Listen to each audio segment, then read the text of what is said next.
کم از کم دل میں ندامت ہو, دل میں شرمندگی ہو, گناہ کا احساس ہو کہ مجھ سے گناہ ہو گیا ہے. حضرت ثعلبہ رضی اللہ تعالیٰ عنہ 16 سال کا بچہ میرے آقا صلی اللہ علیہ وسلم سے محبت کرتا ہے. 16 سال کی عمر میں نبی کریم صلی اللہ علیہ وسلم سے عشق کیا, حضور سے پیار کیا. مفہوم حدیث پیش کر رہا ہوں, حضور کا خادم ہے, حضور کی خدمت کرتا ہے, اور حضور اکرم صلی اللہ علیہ وسلم جس کام پر بھیجتے وہ کام کرنے کے لیے جاتا. کسی صحابی کے لیے پیغام دینا ہوتا, ثعلبہ کو حضور بھیجتے. کسی غیر مسلم تک پیغام پہنچانا ہوتا, حضور ثعلبہ کو بھیجتے. کسی چیز کو خریدنا ہوتا, حضور اکرم صلی اللہ علیہ وسلم ثعلبہ کو بھیجتے. ثعلبہ حضور اکرم صلی اللہ علیہ وسلم کے حکم پر عمل کرتے. لیکن ایک دن میرے آقا صلی اللہ علیہ وسلم نے حضرت ثعلبہ, وہ 16 ایئر اولڈ حضرت ثعلبہ میرے آقا صلی اللہ علیہ وسلم کسی کام پر بھیجتے ہیں.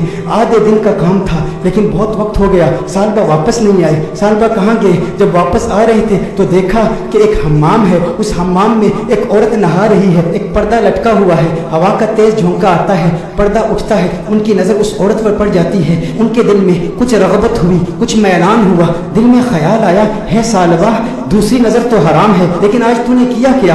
آج تو نے اس عورت کو دیکھ لیا, یہ عورت نہا رہی تھی, تو نے اس حالت میں دیکھ لیا. تیرا دعویٰ یہ ہے کہ تو حضور اکرم صلی اللہ علیہ وسلم کا غلام ہے. اتنی کم عمری میں اللہ جل وعلا نے تجھے اتنا بڑا مقام دیا, اتنی بلندی دی. دنیا تجھے خادم مصطفیٰ کہتی ہے, دنیا تجھے حضور اکرم صلی اللہ علیہ وسلم کا صحابی کہتی ہے. حضور کا خدمت گزار ہو کے اس عورت کو تو نے دیکھا. ثعلبہ پر رقت طاری ہو گئی, اس قدر روئے, چہرہ آنسوؤں سے بھیگ گیا. ثعلبہ روتے ہوئے اپنے آپ سے یہ کہتے ہیں, ہو نہ ہو میرے آقا صلی اللہ علیہ وسلم پر یہ وحی نازل ہو چکی ہوگی, اللہ نے کلام کیا ہوگا کہ ثعلبہ منافق ہو گیا ہے. حضور اکرم صلی اللہ علیہ وسلم کی خدمت میں رہنے والا, اور اس طرح اس عورت کو دیکھ لیا, اللہ جل وعلا کی وحی آ چکی ہوگی, کس منہ سے حضور کی بارگاہ میں جاؤں گا؟ ہے ثعلبہ اب تو اس بات کا حقدار نہیں کہ تو حضور کی بارگاہ میں جائے. اس 16 سال کے بچے کے ذہنی خیالات اور اس کے ذہنی ارتقاء کو ذرا چشم تصور سے دیکھیں, تخیل باندھیں کہ اس کو اللہ جل وعلا نے کتنی فراست دی, کس قدر ندامت, شرمندگی, شرمساری کی کیفیت اس کے دل میں پیدا ہوئی.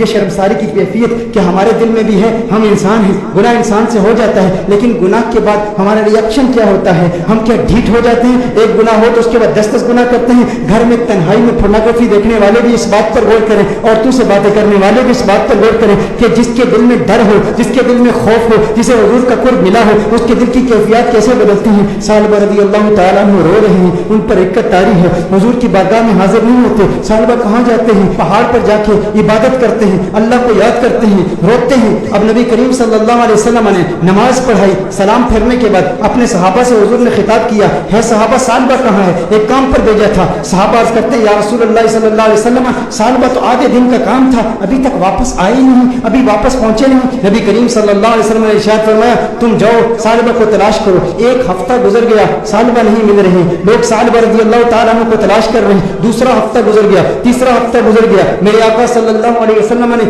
حضرت فاروق اعظم رضی اللہ تعالیٰ عنہ اور حضرت سلمان فارسی رضی اللہ تعالیٰ عنہ جیسے جلیل القدر صحابہ کا انتخاب کیا, کہا تم جاؤ اسے تلاش کرو. میرے آقا صلی اللہ علیہ وسلم نے ان صحابہ کرام علیہم رضوان کو بھیجا. اب یہ صحابہ تلاش کر رہے ہیں, 40 دن ہو گئے, گلیوں میں تلاش کر رہے ہیں, بازاروں میں تلاش کر رہے ہیں, دیہاتوں میں تلاش کر رہے ہیں. آخر وہ وقت آیا کہ جب وہ شہر کے مضافات تک پہنچ گئے, وہاں پر بلند پہاڑ تھے. چرواہوں کو دیکھا, ان سے پوچھا, کہا اتنا قد ہے, اتنی عمر ہے, رنگت ایسی ہے, نقوش ایسے ہیں, کیا اس بچے کو تم نے دیکھا ہے؟ یہ بچہ 40 دن سے غائب ہے, ہمیں نہیں مل رہا. انہوں نے کہا, کیا تم اس رونے والے بچے کا ذکر کرتے ہو, وہ جو روتا بہت ہے؟ کہا کیا مطلب؟ کہا اس رونے والے بچے کا ذکر کرتے ہو جس پر ہمیشہ رقت طاری رہتی ہے. کہا کیا مطلب, کون سا رونے والا بچہ؟ کہا جو تم نے اس کی ڈسکرپشن بیان کی ہے نا, جب ہم رات کو سوتے ہیں تو ہم بلند پہاڑوں سے ایک بچے کی رونے کی آوازیں آتی ہیں, اس کی درد بھری آواز ہمارے سینے تک پہنچتی ہے. وہ روتا ہے اور رو رو کے اللہ کو پکارتا ہے, وہ معافیا مانگتا ہے, ہمیں پتہ نہیں اس سے ہوا کیا ہے.